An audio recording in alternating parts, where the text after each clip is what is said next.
First, the latest on the investigation and the injured performers. Mario Hilario is live in Providence with those details. Mario, at least one person now has been released from the hospital?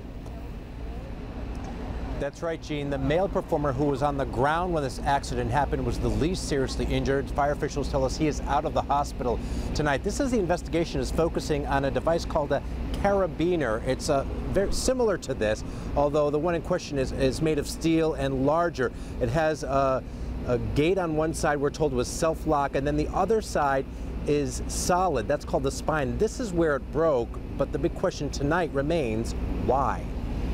It was bad. It was bad. Providence Police Sergeant Sean Collier was working details Sunday at the dunk and was one of the first responders to reach the performers injured in the horrific accident. One of the girls looked up at me and very calmly but sadly said, "I can't feel my legs." And that's a helpless feeling for someone like me. You know, I can't do anything to help that. The 8 female performers who were on the equipment that fell are still in the hospital. Officials say 2 are critical, 2 are serious, and the rest in good condition. Their injuries varied. Long bone injuries, compound fractures, trauma. I mean, the guy that was bleeding ran right by me, but I didn't bother stopping at him. Fire officials say the male performer on the ground who was hurt when the rigging fell on him has since been released from the hospital. One of the challenges for the fire department maneuvering the rescues in and out through all of the circus apparatus on site. We try to coordinate with the incoming companies which way to come in, so will be the quickest way route in, the quickest route out. In addition to their initial response, the Providence Fire Department is also helping with the investigation.